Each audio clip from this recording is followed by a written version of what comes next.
All right. Good morning, everybody. It is Tuesday, and I am live on Facebook Live. This is 3 of 3. That's right. Or in Europe, as they say, 3 of 3. So I'm going to be doing the Giving Back Insights show today. I'm getting more comfortable and feeling a little bit better in front of this thing. So I'm looking right now. I'm trying different things. So bear with me. I'm looking at the camera, and I'm going to look at this later and see how it goes, doing my best to work through the ums, the ahs, the deep pauses, these things, eye rolling. Although if it happens, it's going to happen also, which is the awesomeness of just being live. Hey, Terry Duperon, Big Papa Bear, and he knows, and Barbara knows, and Valerie knows, and Don knows, and James knows what that means. Big Papa, thank you for joining us. So I'm going live here in just a couple of seconds, and I just wanted to say how awesome it's been growing, right? Not being very used to this whole video part. You know, I used to joke that my mom told me that I've got a face for radio, and of course she never said that. My God, my mom's a peach, a peach. By the way, happy birthday, Mom! Yesterday, 85 years young. So I'm feeling good. I'm feeling strong, and today on the Giving Back Insights show, we're going to be talking about coaching. And not my coaching. So don't get me wrong. It's actually not about my coaching. It's just what happens when you're bringing stuff into your life. And so we're going to give it a shot. And actually, before I start the countdown, I just want to say, when I do the Insight show, I have a brief list of points, and that's it. And then I take it from there. And it's the point about it is literally insights about the show and what I'm learning.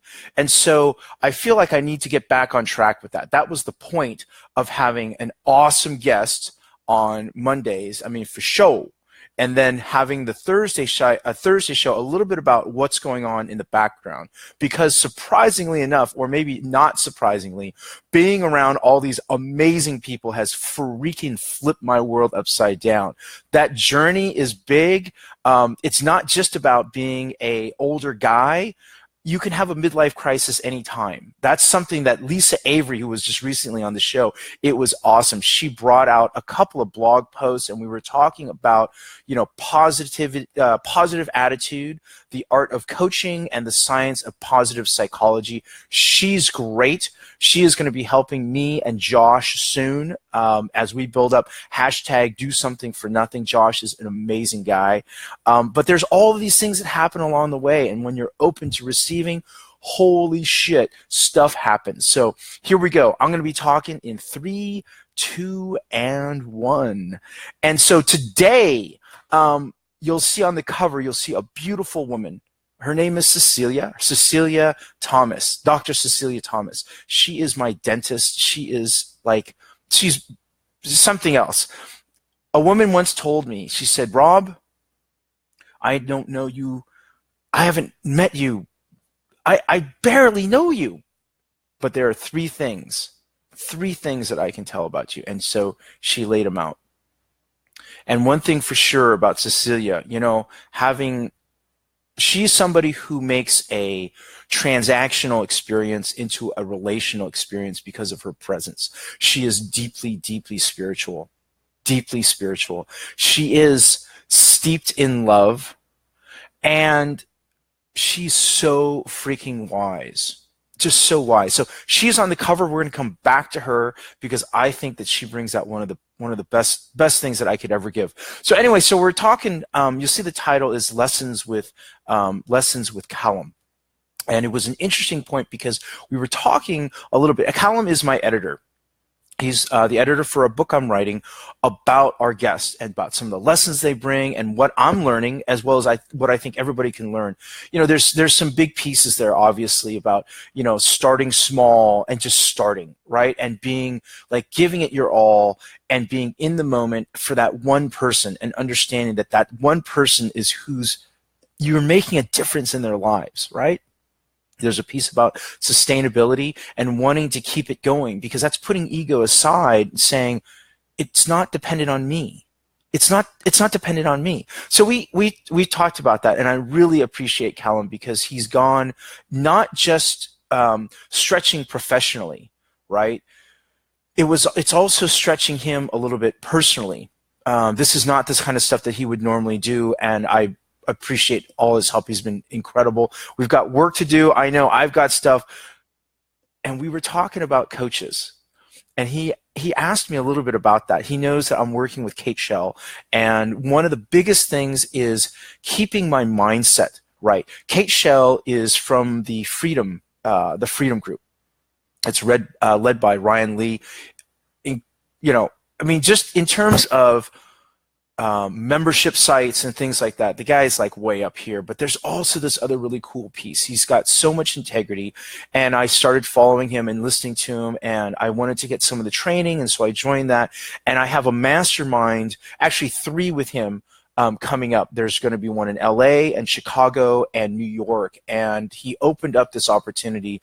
It's fabulous. And one of the best things that I have gotten out of it is the working with Kate. And the accountability part is really interesting because for me, yes, there are definitely things that you do every day or getting your mornings together or whatever it might be. But the biggest thing for me has been keeping my head straight with where my heart is and making sure that I stay aligned with service, okay, with service. And so it's interesting. Callum asked me a little bit about that. We were having a chat, having a chat and talking about this. And I was mentioning one of our interviews that he's going through and editing, and that was with Dr. Bashar Shalah, excuse me, from the Memphis Islamic Center, and also Steve Stone. And this was from the Upstanders, the video series from Starbucks, and it's about Heartsong Church and Memphis Islamic Center and what they did as neighbors and what's next. Anyway, so Steve had mentioned he said Jesus gave us 2 commandments, just 2. Love God with all your heart, love your neighbor with all your heart. Comes down to that. So we were talking about that because I noticed that Callum had used that and grabbed that, and it was something that stood out to him, and I was laughing, and I said, it's really funny. If you look at that, Steve is really saying the same thing. He's saying the same thing twice, and he's like, well, what do you mean? What does that mean? I said, well, so Steve and I recently connected again, and we were talking about a passage from the Bible. And again, I'm not a biblical scholar, but it's one of those things that kind of jumps out to me. And it's Matthew 25, 34 to 40. And essentially what I explained to Callum is, because I couldn't quote it and I didn't have the Bible there in front of me, I just said, Callum, basically this passage is God with people who are doing the right thing, the righteous people, and they're over here on his right. And he says, okay, all you guys, I want you to line up. Awesome, you're all here. Thank you for coming. This is the wealth. This is the riches of the world. And I want you to come over here and just help yourself. And the reason why I'm doing that is because when I was sick, you were there for me. When I was hungry, you fed me. When I was thirsty, you gave me something to drink. You gave me comfort. You took care of me. That's why this is all for you. And the interesting thing was that these people were puzzled. They were puzzled, and they asked God. They said, thanks, and I'm not really clear what you're talking about. He said, we never saw you hungry and fed you. We never saw you thirsty and gave you something to drink. We never saw you naked and gave you clothes. We never saw you sick and came and gave you comfort. Why are you honoring us with this? And God looked at them and said, when you did that for the least of you, you did that for me. And that's the idea of service, right? That's the idea of living your beliefs, of living your faith, and it's beautiful. It's beautiful. It's awesome, and that's what I think of in service. So he was asking about this and saying, "Well, that's kind of funny. What is it? You get all these things. What is it that you're picking up? How come you're seeing this?" And then he made this really kind of sweet comment. He said, "Rob, other people have accountability coaches and life coaches and business coaches. And he says, you're my life coach. And I thought about that for a second. I really did. I thought about that for a second because Callum he's much younger than me. In fact, I think he's 25, so he's half my age. He's super smart. He's way, way beyond anywhere that I was at 25. And the thing is that, what is it that I would want to just share with him? Because all of these lessons that are coming to me are phenomenal. So I'm going to share with you a couple things that have just popped up either recently or whatever. In fact, one of them very recently from J.C. Kavanaugh. He actually shared something which I thought was really cool. But one of the things I shared with him from my son, Carson, who was visiting from Santa Barbara. We were talking about charity. We were talking about giving. We were talking about life, and he was really getting into it. It was pretty cool. It's fascinating to see that and have that more grown up, I guess, conversation. Grown up in the sense that he's at school, so he's not living under my roof all the time, and I don't get to see them. So we have these moments, and we're just talking about things like, I don't know, as if we weren't father and son, although we are. Anyway, so he says, Dad, I heard about this philosophy, this life philosophy, and I really like it. I want to share it with you. And I said, okay, lay it on me, man. And he says, life is like a video game. If you're encountering obstacles, you're on the right path. And man, that just like blew me away. I mean, think about it, right? He's right. When you're the hero, right? You're the hero of the story. You're going through, you're slashing through, you're encountering monsters. You're getting towards your goals. And if you weren't encountering those obstacles, if you were just in the hammock all the time and, picking up, walking in and everybody's giving you everything, it's not getting you where you want to go. Those obstacles are an indication that you're growing and that you can handle it, right? That's the thing, because the universe will give you everything that you need to succeed and to grow even more and to give. So that was one thing that was pretty awesome. He also put something together which I didn't really understand, and that was about giving. He talked about something that Adam Grant he cites in his book, a study in his book Give and Take, and he talks about giving a lot versus giving a little, sporadically versus more often. And he said, giving a bigger amount occasionally does more for you when you're giving. And I was really kind of struggling with that, because I said, man, it's so much easier to give that little piece if you do it consistently. But I understood what he meant. Like, you don't get that full chemical rush, right? That's okay. My son says, well, Dad, maybe it's you do that consistently so that you're really in it and you make it a habit of giving. And then you take that and you give it all, that entire amount, once or twice a week. He says, doesn't that add up a whole lot more? Doesn't it feel much more? And I'm like, holy shit, this kid is freaking brilliant. I mean, yes, I get it. I'm his son. He's my son. I'm his father. But I mean, you gotta say that is really, really freaking thinking through things fast. So he's right.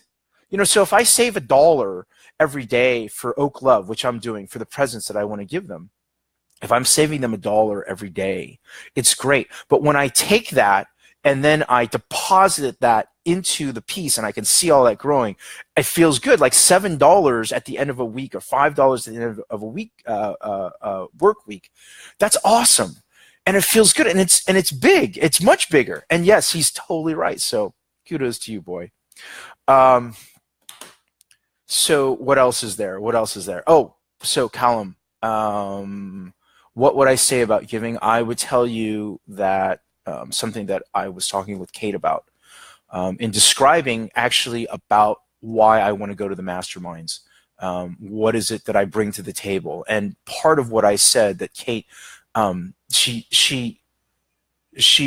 reads everything that we do, which is awesome. And she really thinks about how it fits in our lives and our goals. And there was a piece that I told her about giving and about why it's changed my life. And I said that I traded a midlife crisis for a midlife awakening. And I'm reaping I'm reaping the rewards of a renewed marriage and a deeper connection to my kids than ever before. So if you want to know what it's doing for me personally, that's it. I mean, that's my primary relationship. And so it's had a huge impact. It's just been awesome. Okay. So what else? Some of the things that just pick up along the way, right? Just this morning, J.C. Kavanaugh freaking knocked it out of the ballpark. He says this one thing. He's talking about some whatever he's doing, and using Instagram, and he says something really beautiful. He says, "Comparison is the thief of joy." I mean, think about that. Really think about that for just a second. Comparison is the thief of joy. Wow. When we have what we have and we enjoy it and appreciate it for what it is, and don't think about it in relative terms, just think about what it does to our life. Gratitude, right, baby? Appreciation. And then moving forward and in your life, expressing that gratitude. That's, that for me is the call of giving.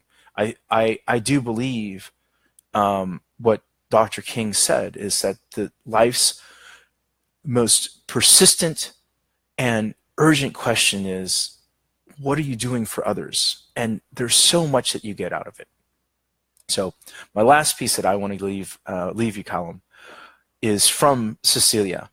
And she, I was with her fairly recently, and she's doing her normal, incredible job, which I love. It feels good.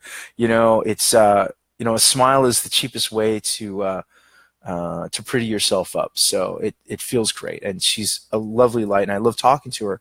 And I was mentioning how I was learning so much, and like the difference between now and 6 months ago is like huge. And I can't believe how much I'm learning and how much I'm growing and what a difference this makes. And then if you look at 6 months ago, if I had looked at 6 months ago and 6 months before that, huge difference there too. And I kind of laughed, and she's like, "Robert, what's up?" And I said, it's funny how much I'm learning, and it's funny how much I'm growing. And yet with all of this, I feel like I have so much more to go. And I said, "But I've grown so much in such a short amount of time." And I said, "Well, I guess," I laughed, and I said, "I guess it's because that's how stunted my growth is." And, in that moment, she stopped. She turned everything off. She put it aside. She stepped back and took off her mask, and she looked at me, and she said, "Robert, it's not how stunted your growth is. It's how expansive the experience of giving is." Unbelievable. Unbelievable. Just wow. So back to you, Callum. Those are some of the pieces that I pick up that I would pass on to you and anybody else. And they're right there all around us if we're ready to receive it. And I appreciate you being open to receive that, and to growing and to learning and to helping me and to asking me questions, because it helps me also. We're going to have a rockin' book, and I look forward to a long, long relationship with you. You are somebody I really admire very much, and I thank you for being a part of my life. J.C. Kavanaugh, Kate Shell, Steve Stone Sr., of course, Cecilia, Dr. Thomas, thank you so much. And my boy, you inspire me. Thank you so much. Have a wonderful day. Love and gratitude. And remember, always err on the side of loving kindness.